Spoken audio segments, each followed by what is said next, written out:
The following content is provided under a Creative Commons license. Your support will help MIT OpenCourseware continue to offer high-quality educational resources for free.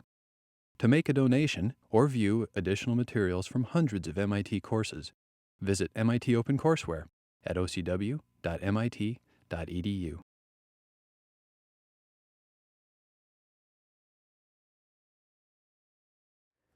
Okay, so it's 5 after. We should probably start.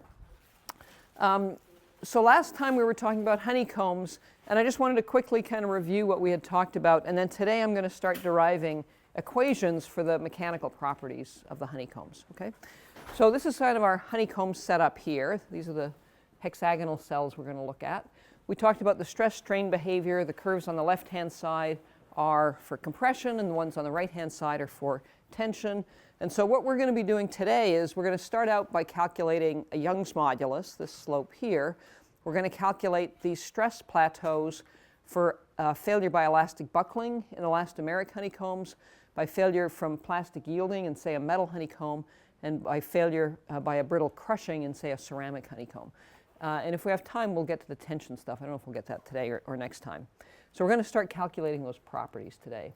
And these were the deformation mechanisms. Remember we said the linear elastic behavior was related to bending of the cell walls, and then the plateau was related to buckling if it was an elastomer, and the plateau was related to yielding if it was, say, a metal that had a yield point. And then this was sort of an overview of the stress-strain curve showing those different regions. Okay? So what I'm going to talk about today to start is the linear elastic behavior, and we're going to be starting with the in-plane behavior. So in-plane means in the plane of the hexagonal cells, okay? And then next time we'll do the out-of-plane behavior this way on. So if I deform my little honeycomb like this, what initially happens is the inclined cell walls bend. So if you can see over here, we've kind of exaggerated it on this sketch.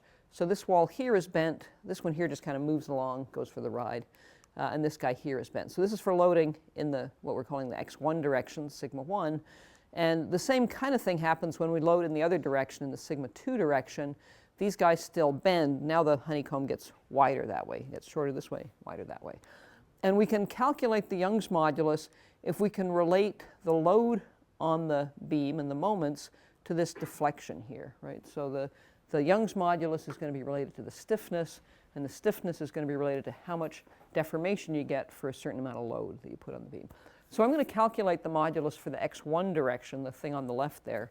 And you can do the same thing for the x2 direction on the right, but I won't calculate that because it's exactly the same kind of process. Okay, so let me start here. Get my chalk. So I'm going to draw one unit cell here. So here's my unit cell there, like that. And this member here is of length h. That member there is of length L. That angle there is theta. I'm going to say all the walls have equal thickness, and I'm going to call it T. And I'm going to define an x1 and x2 axis like this. So the horizontal is x1, and the vertical axis is x2. And I'm going to say that I apply a sort of global stress to it, sigma 1. So there's a stress in the one direction there, sigma 1. Okay? And I'm going to say my honeycomb has a depth b into the page. But the depth b is, because the honeycomb's prismatic, the b's are always going to cancel out of all the equations that we're going to get, because everything's uniform in that direction. And we can think about a unit cell here, and in the x1 direction, we could say the length of our unit cell is 2L cos theta. Okay, so in the x1 direction, that's our unit cell there, and that's 2L cos of theta.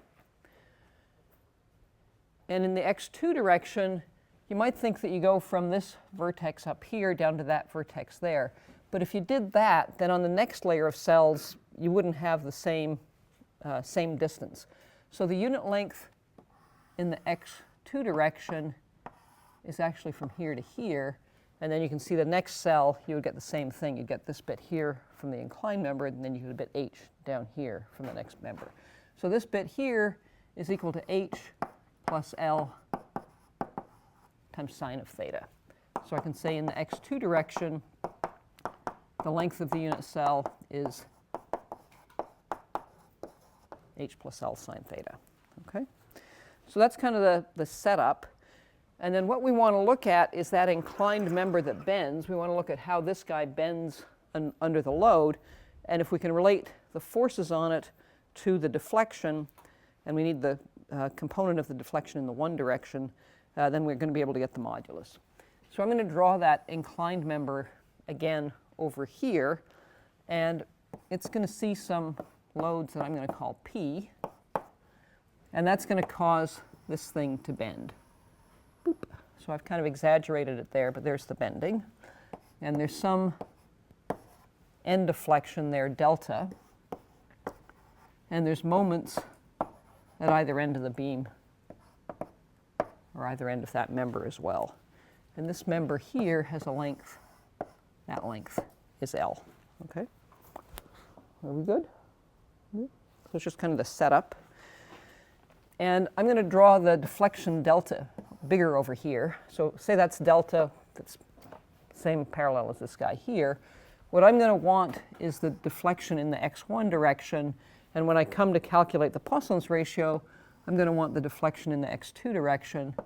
And if this angle here is theta between the horizontal and the inclined member, then this angle up here is also theta.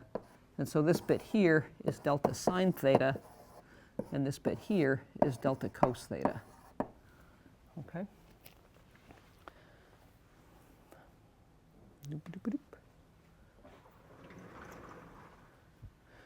So the Young's modulus is going to be the stress in the one direction divided by the strain in the one direction. So I need to get the stress and the strain in the one direction. So here the stress in the one direction,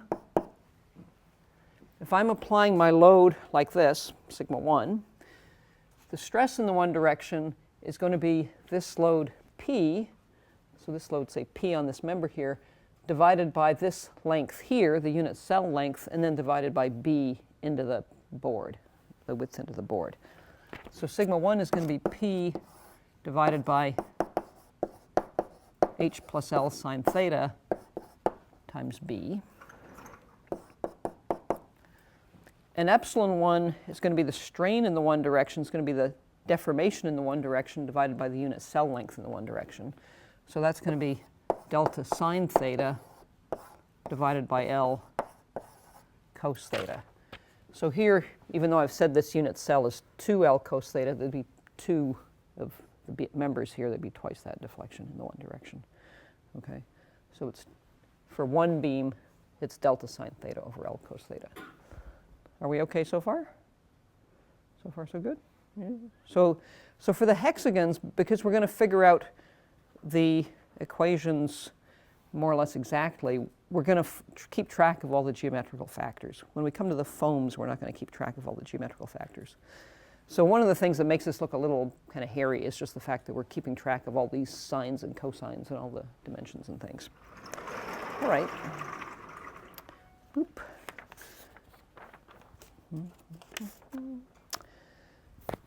So I need to be able to relate my load P to my deformation delta to get a stiffness out of this, to get a modulus. Okay. So the way I do that is, remember in 3032 we did those bending moment diagrams, and we did the deflection of the beams. This is where this comes in handy. So I'm going to draw my beam a little bit differently now. I'm going to turn it on its side. So this is still my length L, but I'm going to turn on my side just so that you can see it the same kind of way we did the bending moment diagrams. So this is still my length L across here. And there's end moments M and M here. And P sine theta is just the perpendicular component of the load P. So P sine theta is just the component perpendicular to my beam.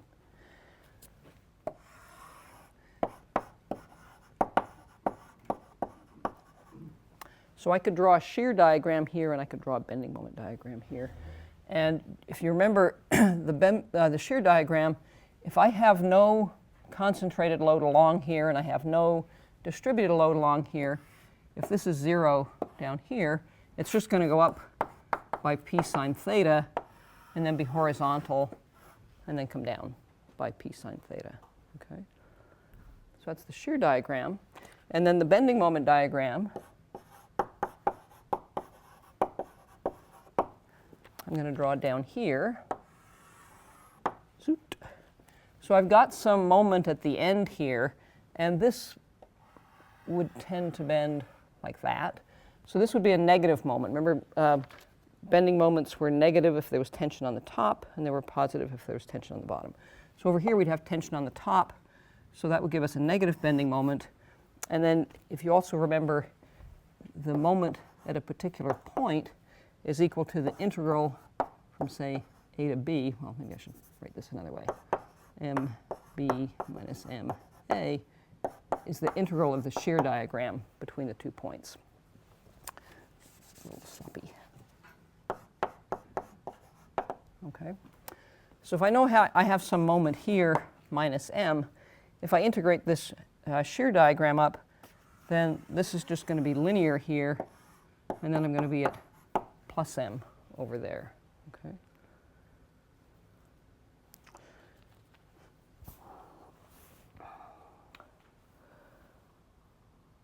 So if you look at this shear and bending moment diagram, it's really just the same as the shear and bending moment diagram for 2 cantilevers that are attached to each other. So let me just draw over here what the cantilever looks like. Let's see. So imagine I just had a cantilever like this, and I have some force F on it like that, and I call this distance here capital L, and I'm going to call that deflection capital delta, like that. Okay. If I drew the shear diagram for that, there'd be a reaction here F, there'd be a moment here FL. Yep. So this would look, oops, it's a little too long. Shear diagram here would look like this. That would be 0. This would be FL. And the moment diagram would look like this. Oops. A little too long again. And that would be minus FL, and that would be 0. Okay? So do you see how the shear and the bending moment diagram here are really just like 2 cantilevers? Okay? So I know that the deflection for a cantilever, delta, is equal to F capital L cubed over 3 EI. Okay, that's kind of a standard result. And so I can take this and apply that to this beam here. So instead of working everything out from first principles, I'm just going to say that my beam here is like 2 cantilevers. And instead of F, I've got p sine theta. And instead of capital L here is the length, I've got L over 2, because L over 2 would be the length of one of the cantilevers. Okay. So for the honeycomb, I've got 2 cantilevers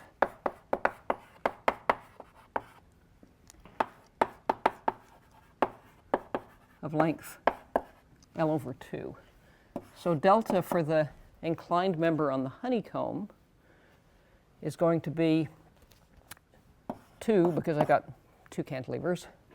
The force, instead of having F, I'm going to have p sine theta.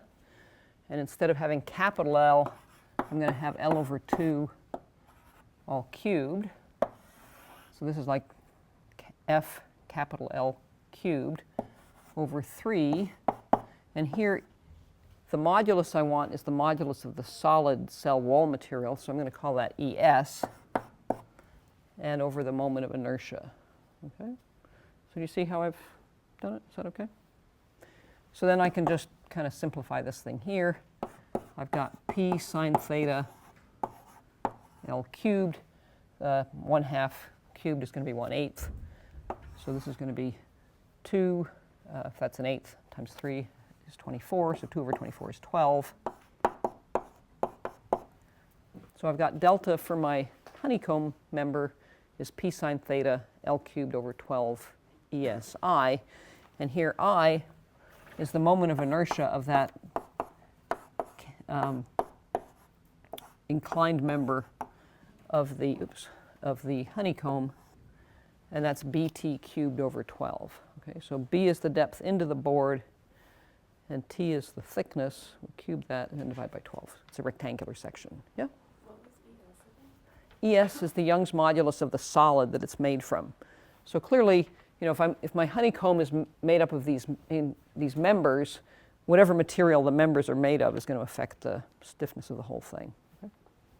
Are we good? Because once we have this part, then we just combine these equations for the stress and the strain in the one direction, and we have this equation relating delta and p, and we're going to be able to get our Young's modulus. Okay? We're happy? Okay. All right.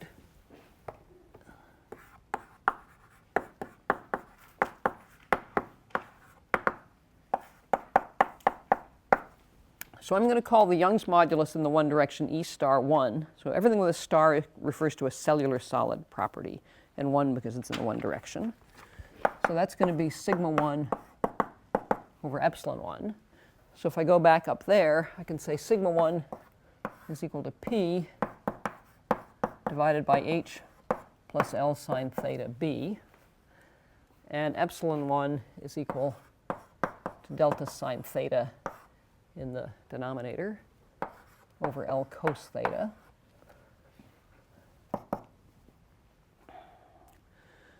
And now instead of having delta here, I can substitute this thing here in for delta.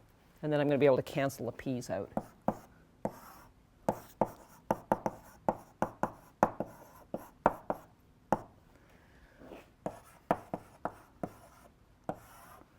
So delta was equal to P sine theta L cubed over 12 ES, and there was an I, a moment of inertia, and I was equal to BT cubed over 12.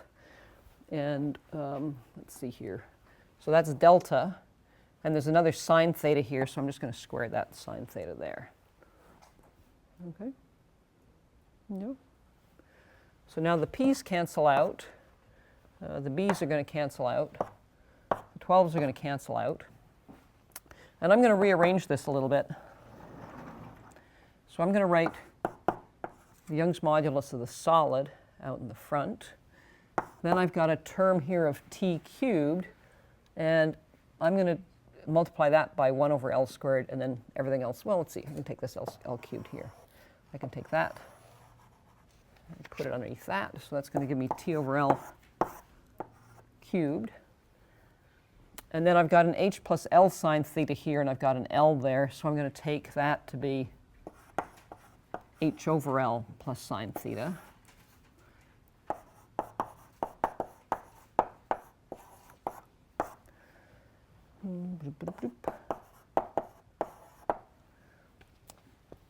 So I've got this term with the h over L's and the thetas. There's a cos theta from the numerator here. This term here turns into h over L plus sine theta, and then I've got my sine squared thetas down there. And that's my result for the Young's modulus in the one direction. Okay? Make sure that seems right. It seems good. Okay. So one of the things to notice here is there's 3 types of parameters that are important. So one is the solid properties. So the Young's modulus of the solid comes into this. Right? So the stiffness of the whole thing depends on the stiffness of whatever it's made from. There's this factor of t over L cubed. That's directly related to the relative density, or the volume fraction of solids. So what this is saying is the relative density goes as t over L. So the Young's modulus depends on the cube of the relative density. So it's very sensitive to the relative density. And then this factor here really is just a factor that depends on the cell geometry. Remember when we talked about the structure of the honeycomb, we said we could define the cell geometry by the ratio of h over L and theta. Okay? Okay? And since we often deal with regular hexagonal honeycombs, I'm just going to write down what this works out to be for regular hexagonal honeycombs.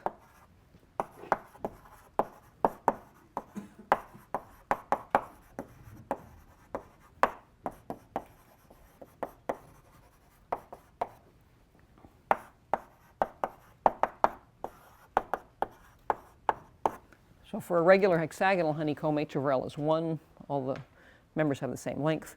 And theta is 30. And the modulus works out to 4 over root 3 times ES times T over L cubed. Okay? So do you see how we do these things? So all the other properties work in a similar kind of way. You have to say something about what the sort of bulk stress is on the whole thing and relate that to the loads on the members. You have to say something about how the loads are related to deflections, or when we look at the strengths, we're going to look at moments and how the moments are related to failure moments of one sort or another. But it's all just like a little structural analysis. Okay? Are we good? You're good, Jenny? Yeah? I thought you were going to put your hand up. No? You're okay? Okay. Okay. So the next property we're going to look at is Poissons Ratio.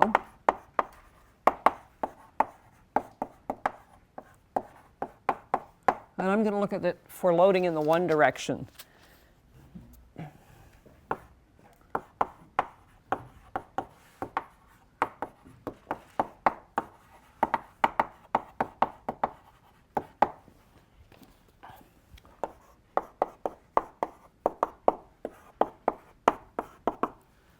So Poissons ratio 1, 2, say we load uniaxially in the one direction, we want to know what the strain is in the two direction.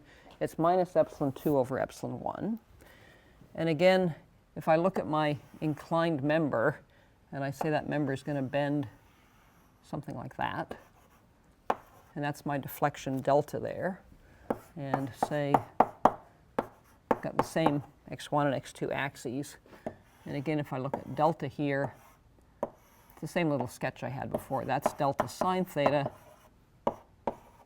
and this is delta cos theta. I'm going to need those components to get the two strains in the different directions.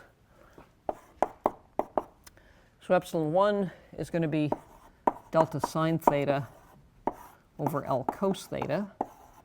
And if I'm compressing it, that would get shorter. And epsilon 2 is going to be delta cos theta divided by h plus L sine theta. And that would get longer.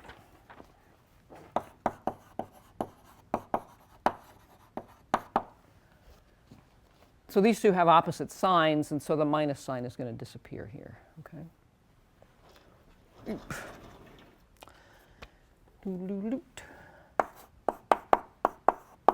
So then I can get my Poissons ratio by just taking the ratio of those two guys.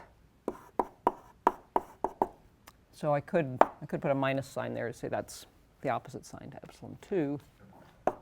Then this would be delta cos theta divided by h plus L sine theta, and epsilon 1 would be delta sine theta over L cos theta.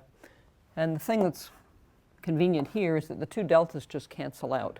So the Poissons ratio is the ratio of two strains. Each one of the strains is going to be proportional to delta, and so the two deltas are just going to cancel out. And so I can rewrite this thing here as cos squared theta divided by h over L plus sine theta times sine theta. And so one of the interesting things to note is that the Poissons ratio only depends on the cell geometry. It doesn't depend on what solid the material is made from. It doesn't depend on the relative density. It only depends on the cell geometry.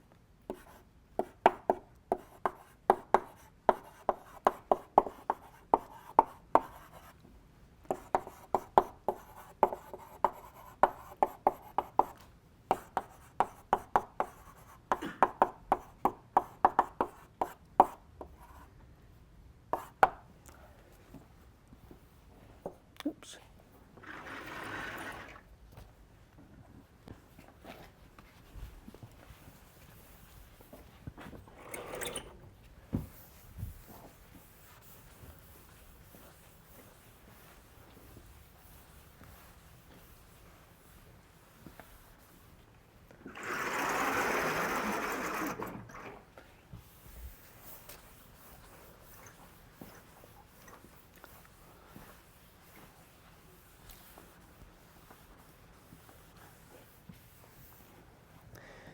Okay, and then we can also work out what the value is for a regular hexagonal cell.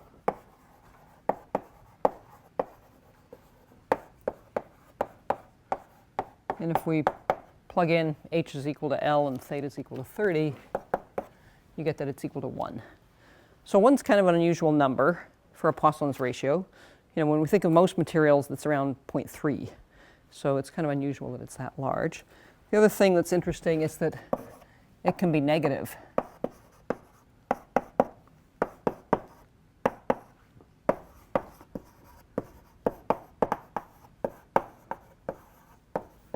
So if theta is less than 0, then you can get a negative value. The cos squared is going to be a positive value, but you've got a sine theta down here, and that's going to give you a negative value. So you can get negative values. So let me just plug in an example. So say h over L is equal to 2, and theta is equal to minus 30 degrees, then this turns out to be 3/4. So cos of 30 is root 3 over 2, so square of that is 3 over 4. H over L is 2. Sine theta is 1/2, but it's minus 1/2, so 2 minus 1/2 is 1.5. And then the sine theta is minus 1/2. And so it works out to be minus 1 for that particular combination. And I brought my little honeycomb that has a negative Poissons ratio in. So this guy here, let's see, this, I don't think there's an overhead here. No overhead? I guess not. I'll just pass it around. So if you take it, put your hands on the flat side and load it like this, and don't smush it like that. Just load it a little bit because you want to be linear elastic. If you load it just a little bit, you can see that as you push it this way, it contracts in sideways that way. So don't smash it, just load it a little bit, and you can kind of see it with your hands. And if you put it on a piece of lined paper, it's easier to see it. Okay, so that's kind of interesting. So are we good with getting the Young's modulus in the one direction, the Poissons ratio for loading in the one direction? Okay, so you can do the same sort of thing to get the Young's modulus in the two direction and the Poissons ratio for loading in the two direction. And you get slightly different formulas, but it's the same idea. And you can also get a shear modulus this way, an in-plane shear modulus. It's a little bit, the geometry of it's a little bit more complicated. So all of those things are derived in the book, in the Cellular Solids book. So if you wanted to figure those out, look at that. You could look at the book. So let me just comment on that.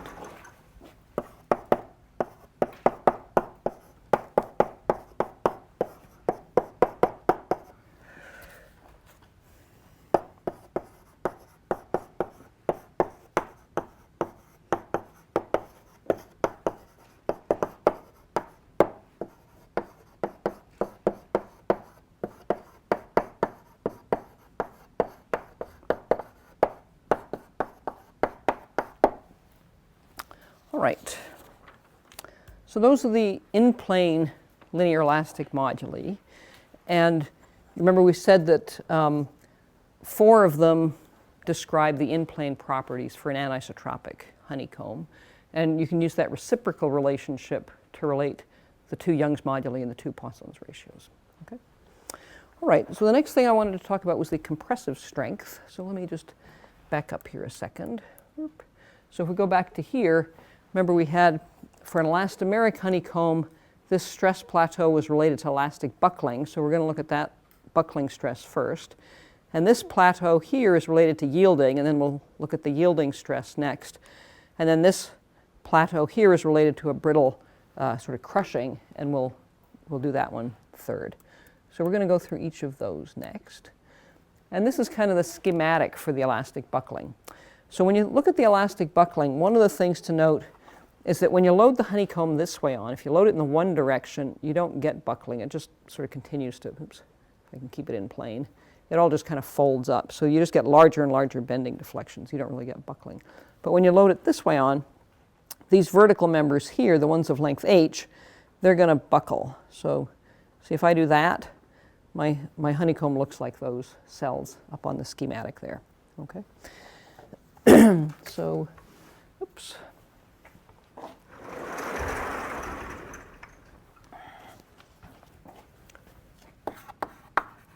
So we're going to look at the compressive stress or strength next.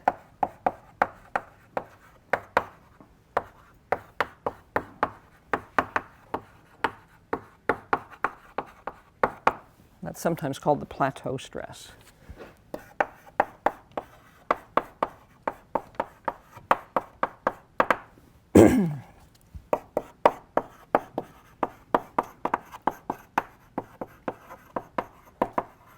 So we can get cell collapse by elastic buckling, if, for instance, the honeycomb's made of a polymer. And then the stress strain curve looks something like that. And what happens is you get buckling of those vertical struts throughout the honeycomb.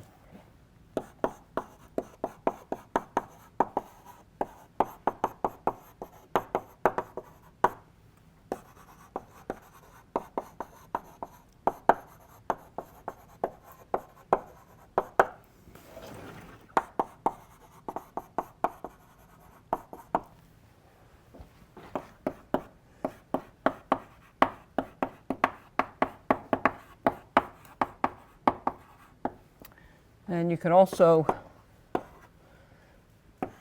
get a stress plateau by plastic yielding. And what happens when you get plastic yielding is you get localization of the deformation. So one band of cells will begin to yield initially, and then as the deformation proceeds, that deformation band will propagate and get bigger and bigger, and you get a wider and wider band of cells yielding and failing.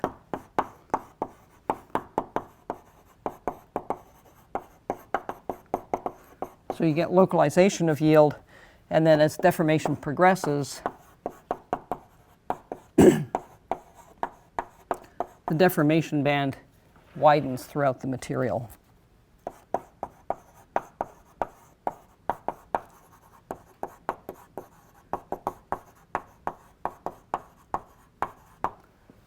So if I go back and look, if I look at this one here, when you look at this middle picture here, you can see how one band of cells has started to collapse and started to fail.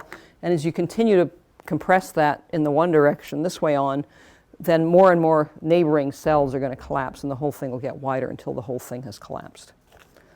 And that's kind of characteristic of the plastic failure. And then the third possibility is brittle crushing.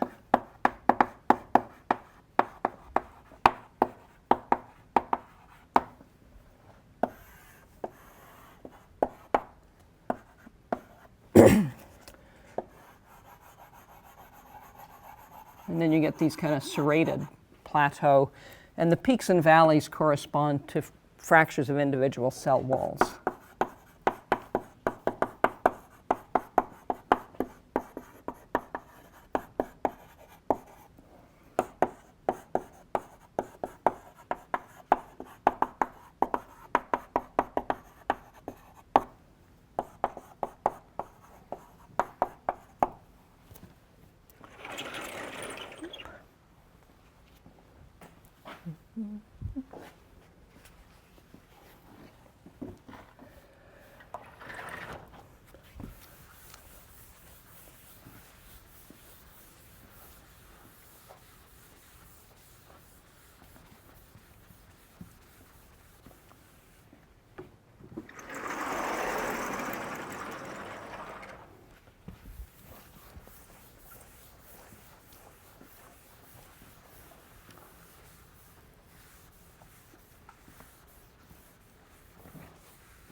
Okay, so we're going to start off with the elastic buckling failure.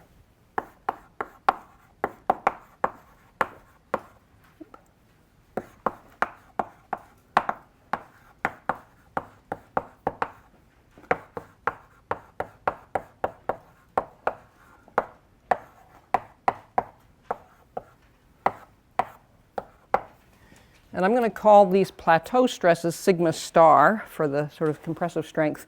And EL means it's by elastic buckling. And as I mentioned, you don't get it in the one direction. The cells just fold up. You only get it for loading in the two directions. So it's going to be sigma star EL2. Need a different piece of chalk.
So you get this elastic buckling for loading in the x2 direction, and the cell walls of length h buckle, and you don't get it for loading in the one direction. The cells just fold up.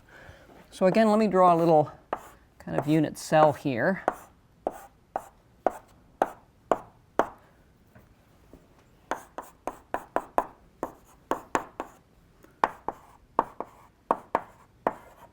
And here's our stress, sigma 2, like that.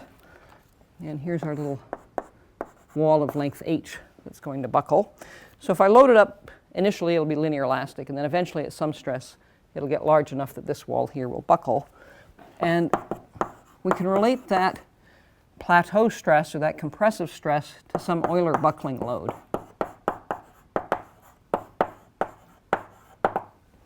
So remember, if we have a pin-ended column, so just a single column and pins on either end, the Euler buckling load says you get buckling when the critical load is equal to some end constraint factor n squared. So n squared pi squared e, and here it's e of the solid, I, over the length of the column, and in this case the column length is h, so h squared. Okay, so that's just the Euler formula. And here n is an end constraint factor.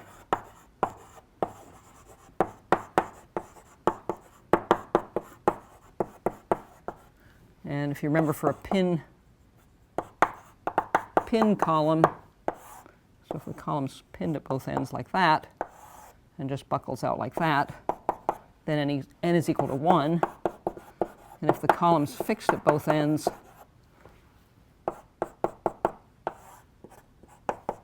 something like that, then the column looks like that, and n is equal to 2. Okay? So if I know what the end condition is, I know what n is, and I can use my Euler formula here. So the trick to this is that it's not so obvious what n is. Yes? So when you're loading in the x2 direction here, the first thing you're going to get is the inclined members deforming, right? Yeah. And then at some point you hit a p critical that will cause the vertical members to buckle. Exactly. Okay. Exactly. That's exactly right. Hello. So the trick here is that we don't really know what this n is initially. They're not really pin, they're not fixed. And if you think about the setup with the honeycomb here, the constraint on that vertical member depends on how stiff the adjacent members are. So you can kind of imagine, if I'm looking at one of these vertical members here, if these two adjacent inclined members were big, honking, thick things, it would be more constrained. And if they were little thin, kind of teeny little membranes, it'd be less constrained. And you can think of it in terms of a rotational stiffness, that when the honeycomb buckles, you can kind of see the member H goes from being horizontal to sort of, it buckles over like this, but that whole end joint, say the end joint at the top here or the end joint at the bottom, that whole joint rotates a little bit. And so there's some rotational stiffness of that joint. And that rotational stiffness depends on how stiff the member H is and how stiff those inclined members are. So there's a thing called the elastic line analysis that you can use to calculate what n is. And basically what that does is it matches the rotational stiffness of the column H with the rotational stiffness of those inclined members. So we're not going to get into that. I'm just going to tell you what the answer is. But if you want to go through it, it's in an appendix in the book, so you can look at it if you want. So here I'm just going to say,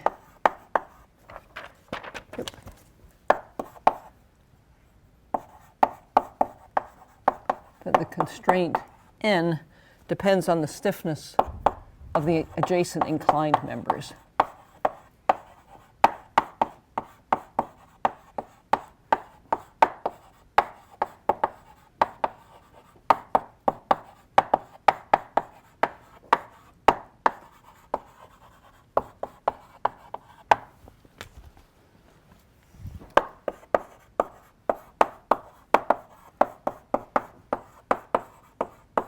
And we can find that by something called the elastic line analysis.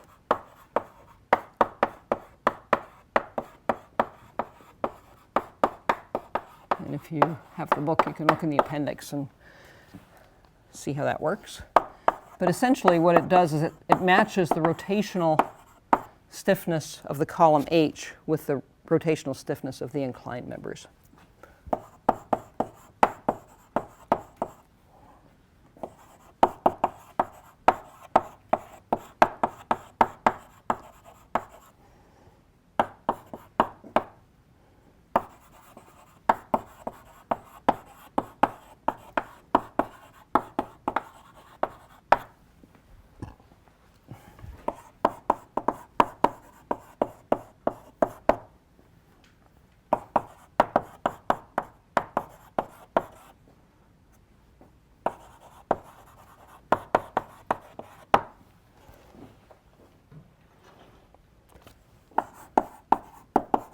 So what you find is that n depends on the ratio of H over L, and I'm just going to give you a table with a few values.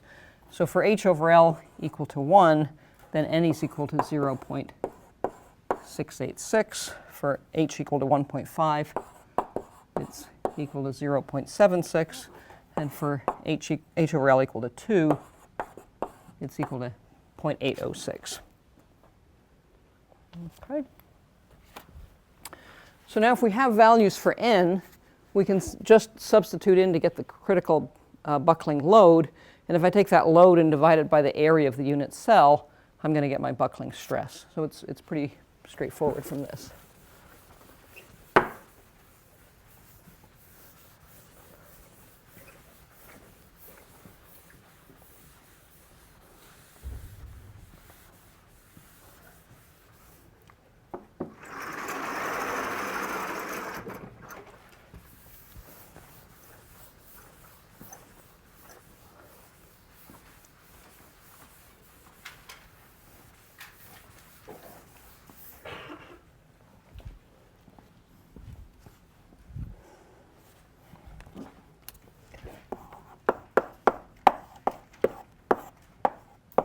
So my buckling stress is going to be that critical load divided by my unit cell area.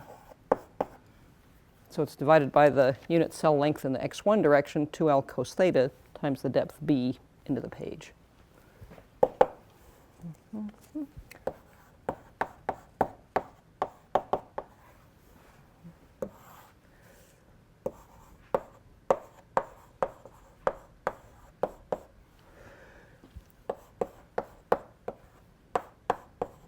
So it's equal to n squared pi squared ES times I, and I is bt cubed over 12, divided by the length of the column, h squared, and then divided by the area of the unit cell, 2L cos theta b. Okay. And I can rearrange that somewhat to put it in terms of dimensionless groups.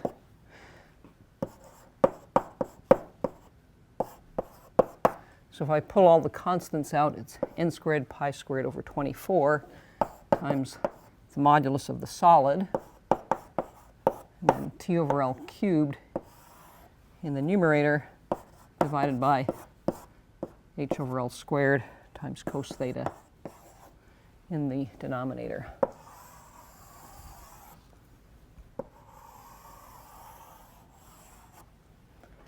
Okay. So again, you can see that the buckling stress, the compressive sort of elastic collapse stress, depends on the solid property. So here's the modulus of the cell wall in here. Depends on the relative density through t over L cubed. And then it depends on the cell geometry through h over L cos theta, and n depends on h over L as well. Okay. Okay. And then we can do the same thing where we figure out what it is for regular hexagonal cells.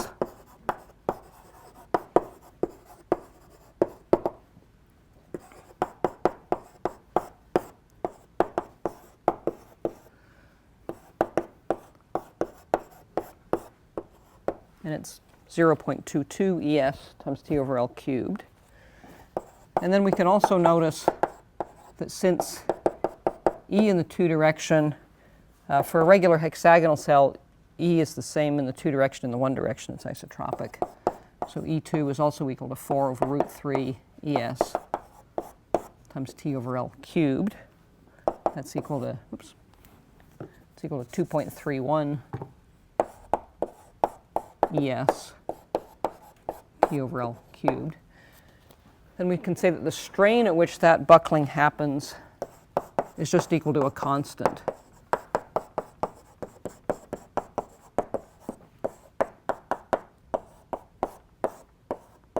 And for regular hexagonal honeycombs, it works out to a strain of 10%.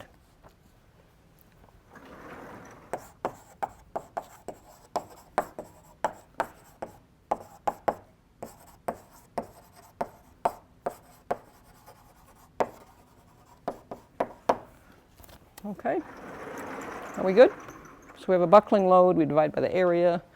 The only complicated thing is finding n, and you can find it by this elastic line analysis thing. So each of these calculations is like a little structural analysis, only on a little teeny-weeny scale of the cells. So you see where my background in civil engineering comes in handy. Yep. Okay.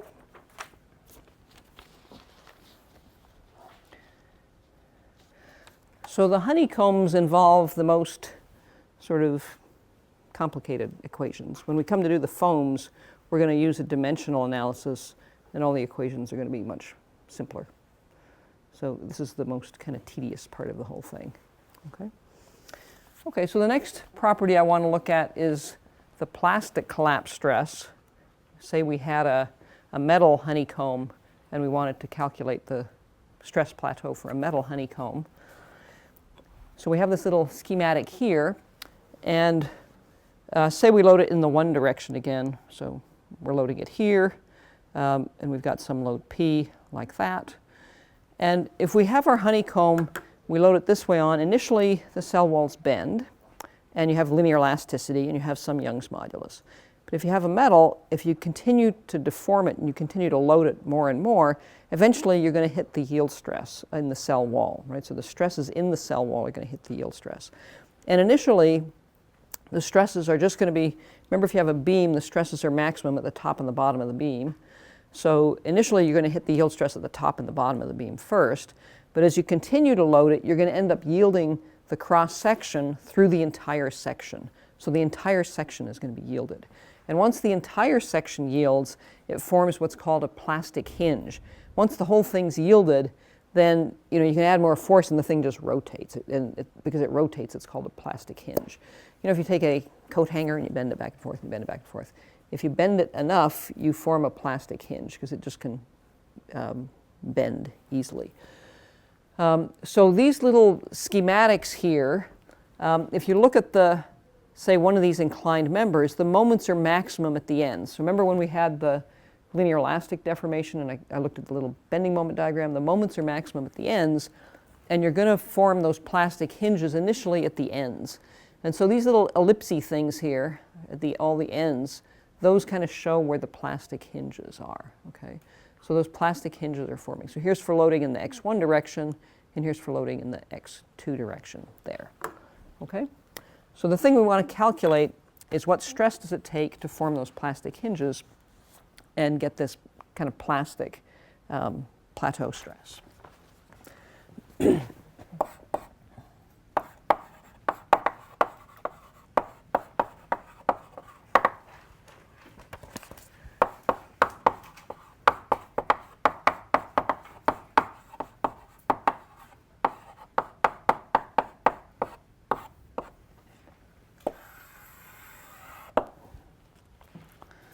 Okay, so we can say we get failure by yielding in the cell walls.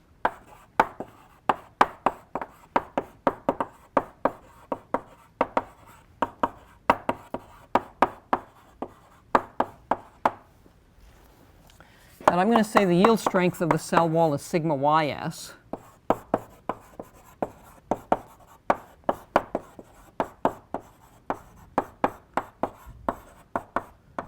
So sigma y for yield and S for the solid. And the plastic hinge forms when the cross section has fully yielded.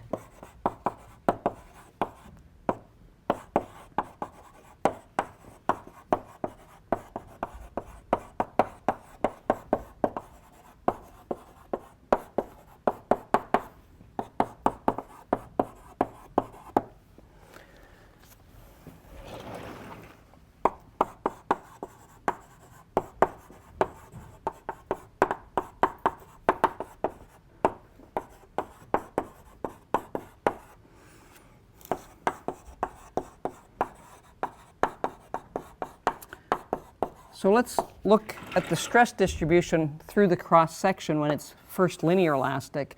So say that's the thickness T of the member.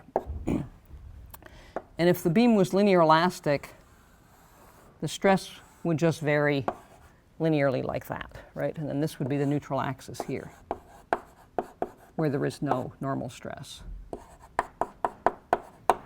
Okay? So that's what happens if it's linear elastic, and I'm hoping you remember something vaguely like that. Sounds good? But as we increase the load on it and we increase the sort of external stress, this stress in the member is going to get bigger and bigger, and eventually that's going to reach the yield stress. Okay? And once that reaches the yield stress, if we continue to load it, what happens is the yielding propagates down through the thickness of the thing here. So we get yielding through the whole cross section. So let me scoot over here. Yep. When it starts to yield, does this curve change? Yes, I'm going to draw it for you. Oh, okay. That's the next step. That would be the next thing.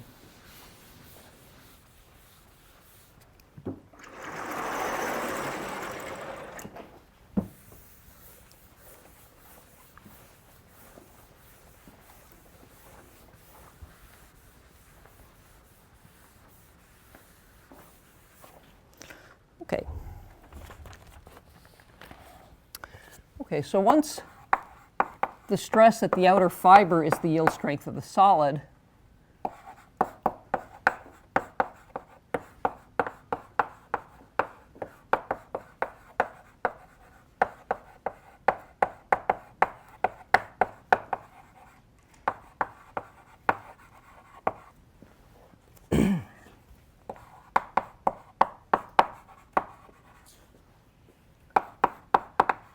then the yielding begins, and it progresses through the section as the load increases.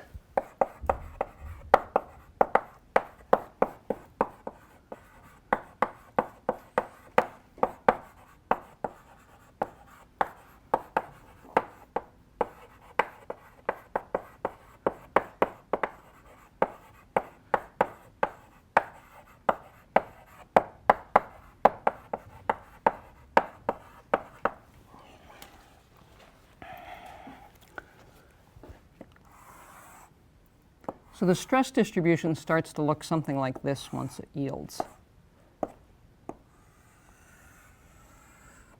Okay, so that's sigma y of the solid. Actually, let me rub that out because then I can show you something else. So in 3D, this would be through the thickness of the beam. That would be the thickness of the beam there. And beep, beep. Would look something like that. Okay? And then this is still our neutral axis here. And then eventually, as you load it more and more, the whole cross section is going to yield. Oops.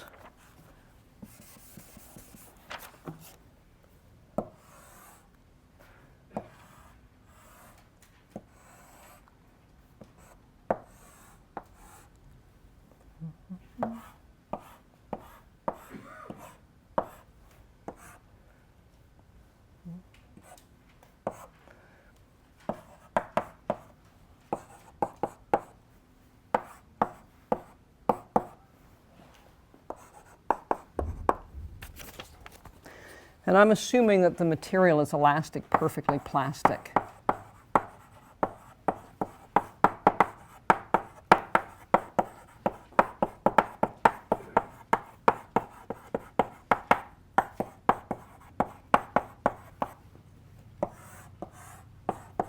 So the stress strain curve for the solid, I'm idealizing as, oops. That's not quite right. I'm idealizing as that. Okay.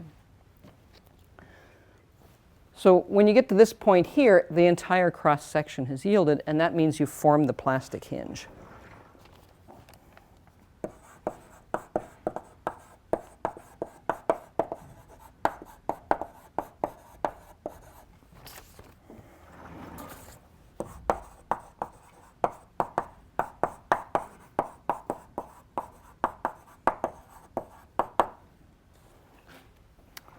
And the idea here is that the section then just rotates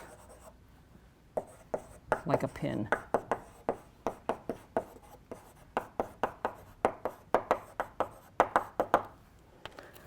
All right.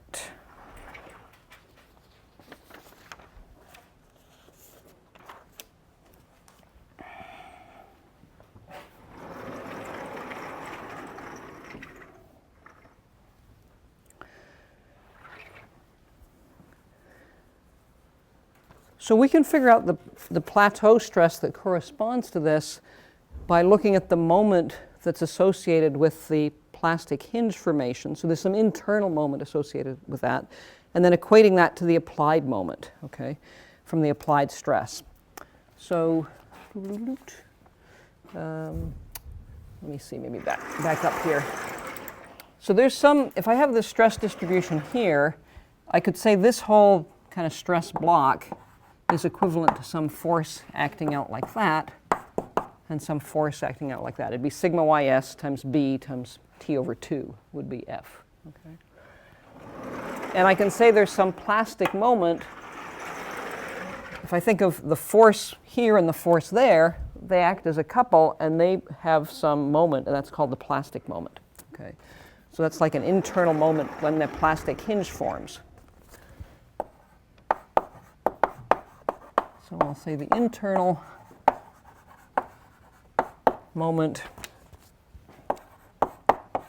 at the formation of the plastic hinge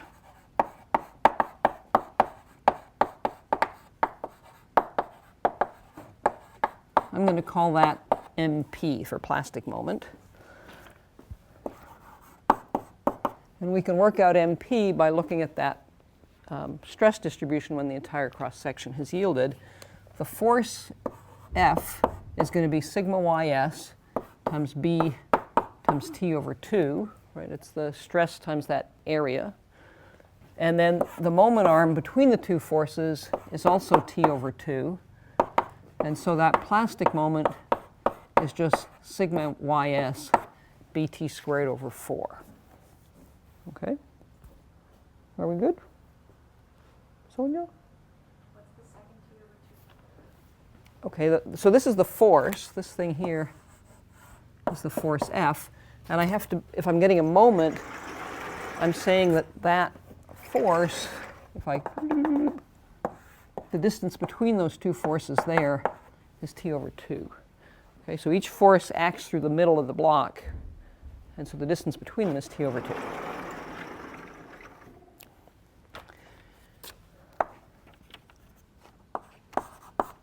And I'm going to equate that moment to the applied moment from the sort of applied stress.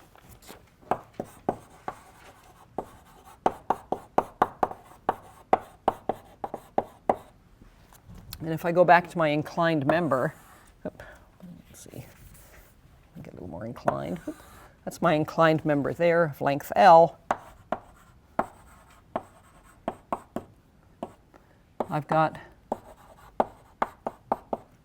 loads P that are applied at the end from sigma 1, and I've got moments that are induced at the ends, and that angle there would be theta. This length here is L, like that. And if I just do static equilibrium on that, I can say that I've got 2 times the moments. I've got 1 at each end. They're both the same sign. Minus P, and then the distance between these two P's. Say I take moments about here. I've got M applied plus M applied. I've got minus P times L sine theta. That's equal to 0.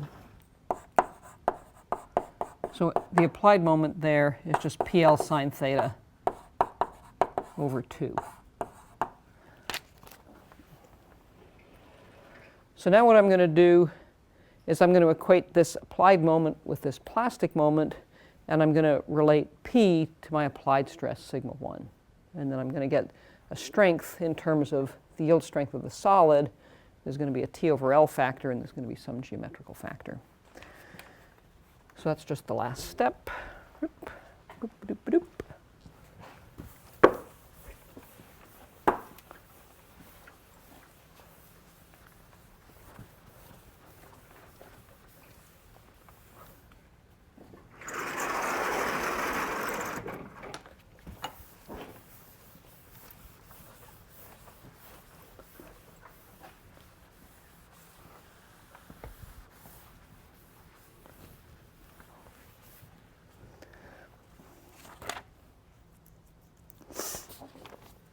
So we get plastic collapse of the honeycomb.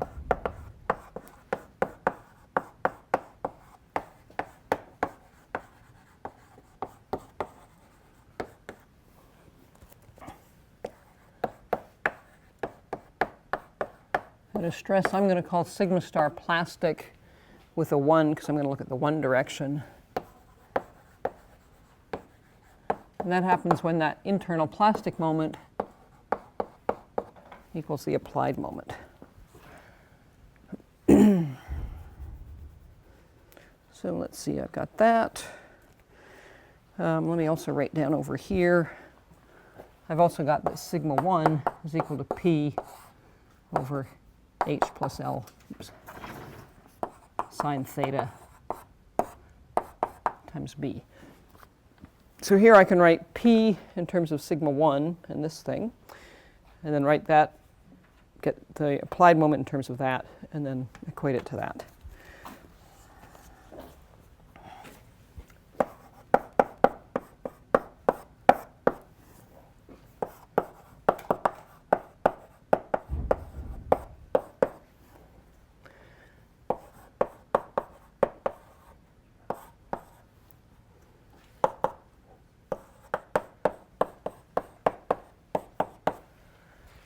So this term on the left-hand side corresponds to this expression for the applied moment, where I've plugged in, for P, I've plugged in sigma 1 times H plus L sine theta times B.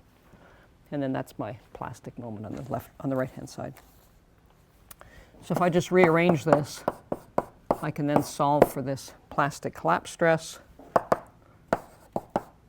So it's equal to the yield strength of the solid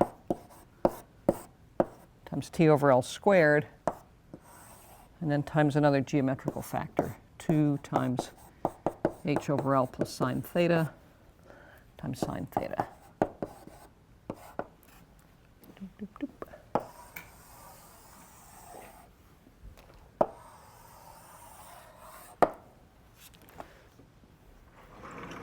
So the same kind of thing, there's a solid property, a T over L, a relative density term, and then a cell geometry term.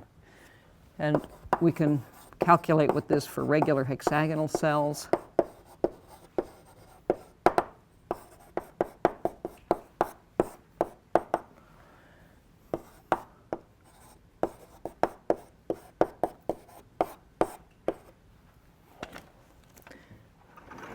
And we can do a similar kind of calculation for loading in the other direction.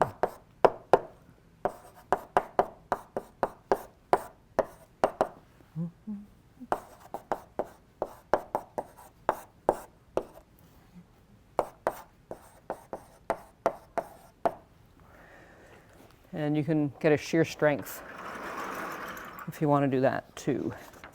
And loading in the other direction, only the E or the M applied changes, right? Or like that section. Yeah, this thing here is the same, right? And there's a different geometry to it, yeah?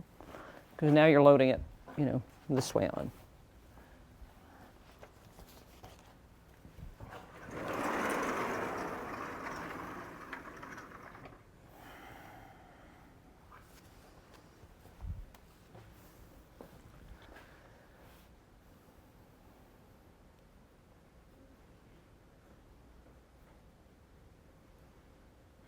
Okay, so we've calculated an elastic buckling plateau stress and a sort of plastic collapse plateau stress.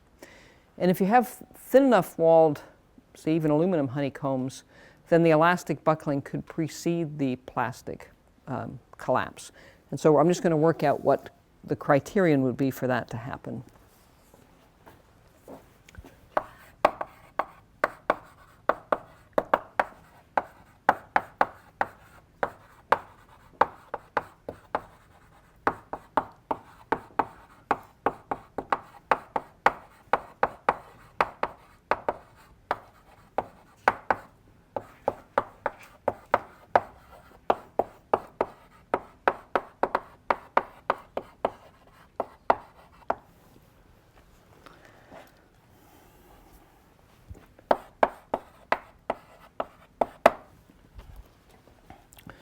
So the two stresses can be equated And then that's going to give us some criterion.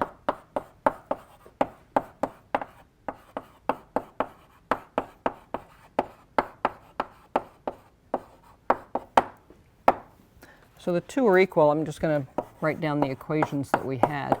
So the buckling stress was n squared pi squared over 24 times E of the solid times T over L cubed divided by H over L squared times cos of theta. And the plastic collapse stress for the two direction was sigma ys times T over L squared divided by 2 cos squared theta.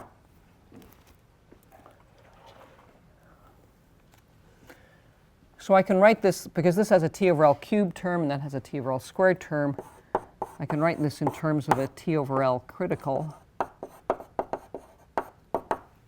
So if I leave a T over L here and I put everything else on the other side,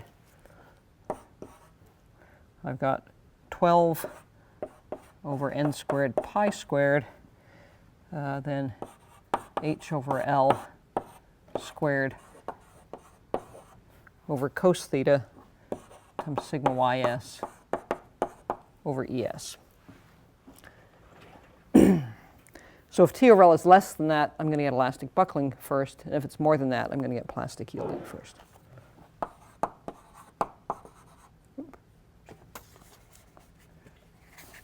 And we could work out an exact number for regular hexagonal honeycombs, so I'm going to do that.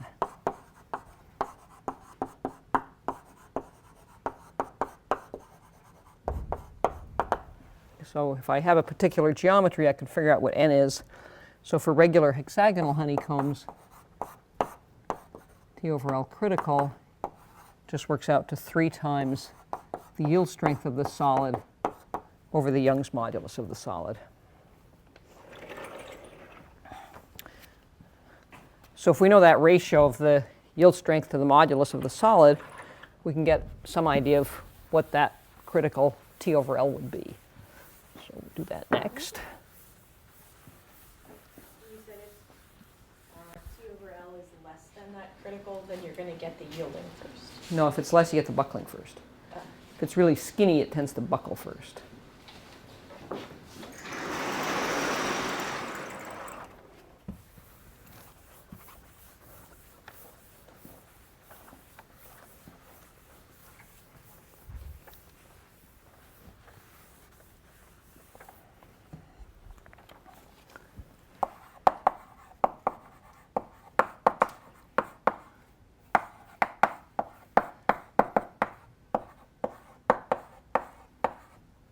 So for example, for metals, the yield strength over the modulus is roughly 0.002, like the 0.2% yield strength. And so that means that T over L, the sort of transition or the critical value, is at 0.6%. So most metal honeycombs are denser than that. Okay, that's a pretty low density.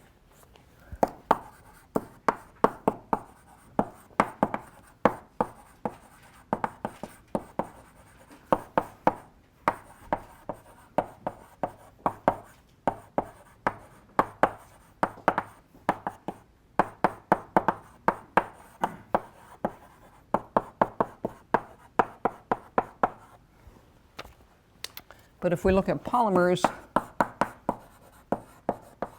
you can get polymers with a yield strength relative to the modulus of about 3 to 5%. And then that critical T over L is equal to about 10 to 15%. So low density polymers with yield points may buckle before they yield.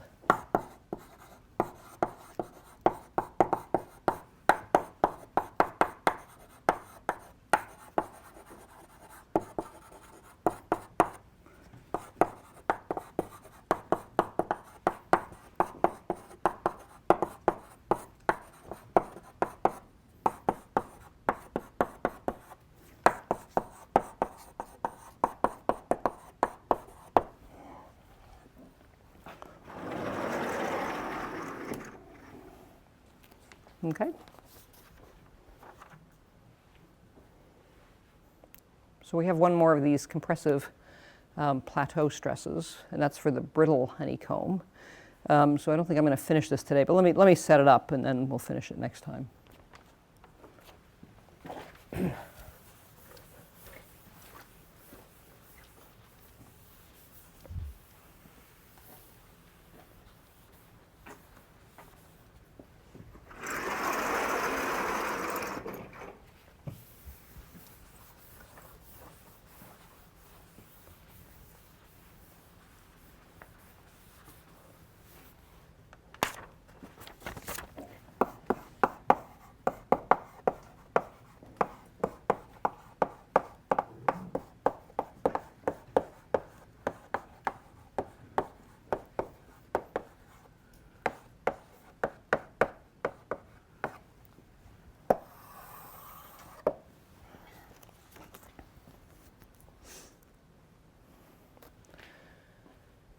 So the idea here is that if you have a ceramic honeycomb, remember I showed you some of those ceramic honeycombs, that if you compress them, they can fail by a brittle crushing mode. So ceramic honeycombs can fail in a brittle manner.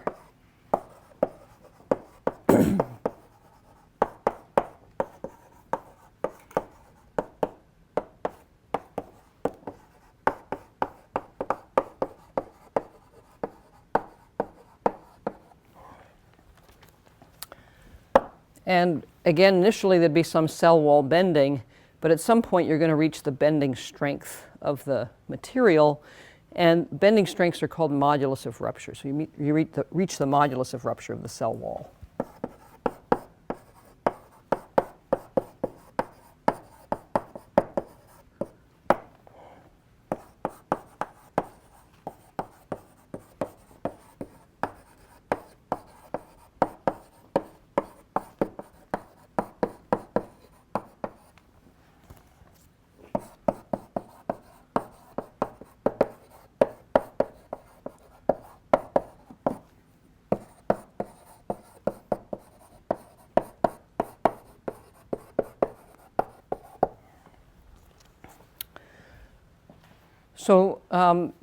So I'm not going to write the equations down today because we're not going to get very far. So I'll do that next time. But we're going to set this up exactly the same as we did for the last one, for the plastic yielding. But instead of getting that sort of blocky, fully yielded cross-section stress distribution, we're just going to have the linear elastic stress distribution. And when the maximum stress reaches that modulus of rupture, the thing's going to fail. So the form of the equations is going to be very similar to what we had for the plastic collapse stress, but there's a slightly different geometrical factor, that's all. Okay, so we'll do that next time. And then next time we're also going to talk about the tensile behavior of honeycombs in plane, and we'll work out a fracture toughness, and then we'll start talking about the out-of-plane properties as well. So on Wednesday we'll do the out-of-plane properties. Okay? So hopefully we'll finish the out-of-plane properties Wednesday. And then next week I was going to talk about some natural materials that have honeycomb-like structures, so things like wood and cork. Okay? All right, so this is the kind of most equation-y lecture in the whole course.